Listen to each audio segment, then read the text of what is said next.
Hey guys, Barrett here. Welcome back to another video. Today, I'm going to give you 5 super fun yet super effective serves you can do in pickleball to impress your friends.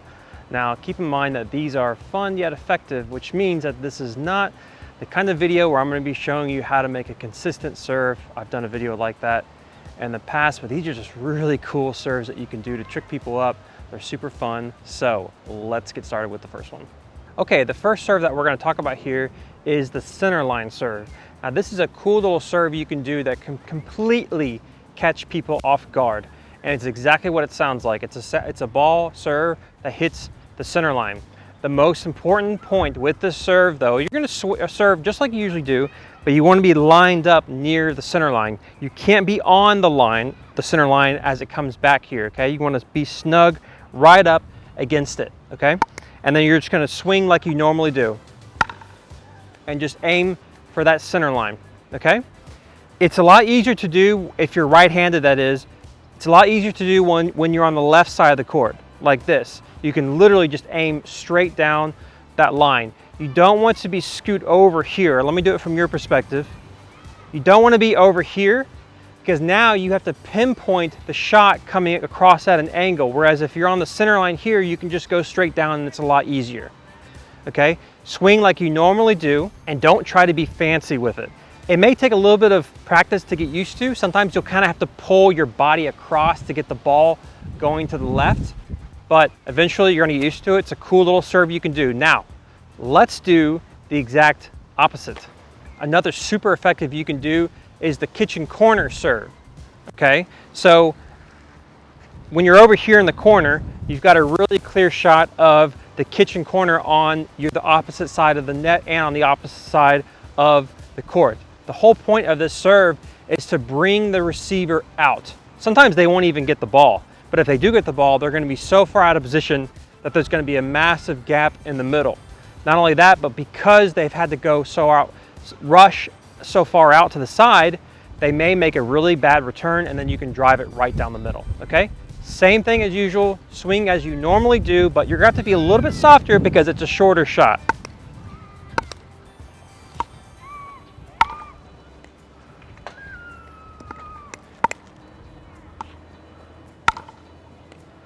Boy, that's a brutal one, super brutal. Now I've already mentioned the importance of the positioning, but it's also important that you have the right sort of body language when it comes to the positioning. As an example, if you want to do this kitchen corner serve like I just talked about, and you're walking back here like this, and you go like something like this, you're about to serve and you go,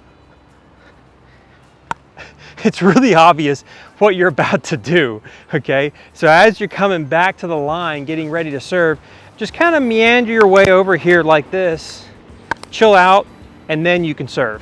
The next serve I want to show you is the power serve or the rip serve. Now, I've done a video about this a long time ago in the past, and that video will go into much more detail, but I just want to show it to you here because it can be very useful. This is a serve that you should only pull out every now and then. The key to doing a serve like this, there's 2 things in general. First is the weight transfer, coming back and then forward through the ball. The second key is the lag and snap. Okay, let me show you the lag and snap in more detail. The key to doing the serve is the lag and snap, okay? It's not necessarily a wristy serve, although it does kind of feel a little bit wristy, but it's more about like you're storing up power all the way back here and then you're releasing it at the very last moment. It's very similar to golf. In golf, you come up and then you come down like this and then you hold this wrist right here and then you release it all at the same time. The pickleball serve in this case works the exact same way, okay? Let me just show you. Do you notice the snap? Do you notice how everything whipped through all at once? Let me show you the pieces here. Come back, and then when you're coming through, push this wrist forward and let the paddle sort of lag behind. And let the paddle lag behind as long as you can, and then snap all at once at the same time. Whatever happens afterward, a follow through is nice to have, but whatever works for you, okay? So let me do it slowly here. Okay? Lag, lag, lag, lag, lag, lag, snap. all at once at the very last moment.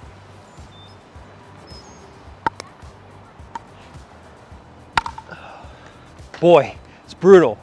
It's hard, it's fast, and it has a ridiculous amount of topspin. And that topspin, when they hit it with their return, is gonna go up high, which means probably a short return, and then you can drive it back over.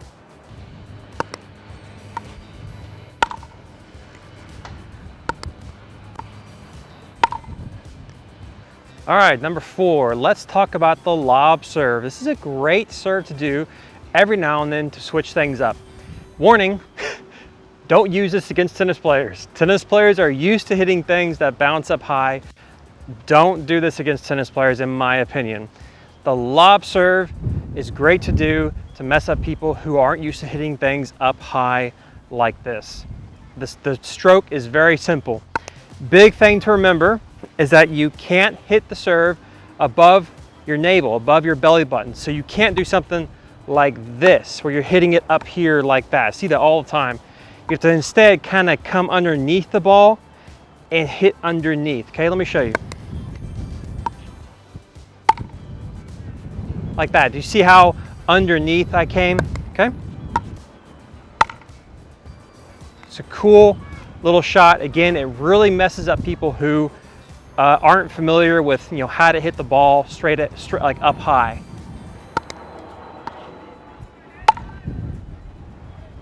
Nice little serve to have in your arsenal.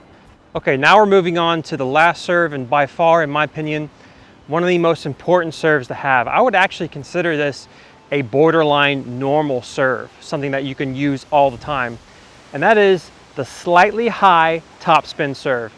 This serve is brutal.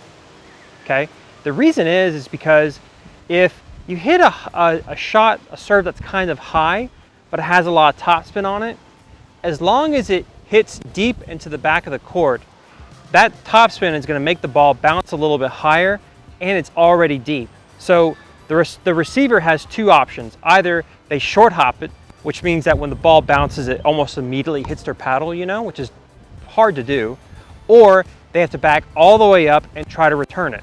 But when they do that, they're so far back that they're hitting a shot they're not used to, and it's probably going to be short, and a short return is a great thing to have when you're the serving team, okay? Let me show you how this serve works. Now, changing the trajectory of the ball in order to give yourself that high arcing serve is the easy part. The hard part is the topspin. You're going to have to experiment on how you want to do this, but basically you want to brush up on the ball like this. You want to brush up on it, okay? And that's what will give you that topspin. You don't have to hit it very hard, okay? You want to sort of, it almost feels like a lob serve, but kind of not at the same time. As long as you're making solid contact and you're getting that trajectory, it's going to be really, really good. Really fun serve to do. All right, guys, so those are some fun and effective serves that you can do to really impress your friends. If you practice these things, they're going to be blown away. It's so cool, so much fun.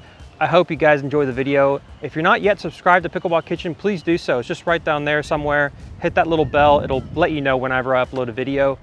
I hope you guys enjoyed it. I hope that was helpful. Thank you guys so much for stopping by. And as usual, I'll see you next time.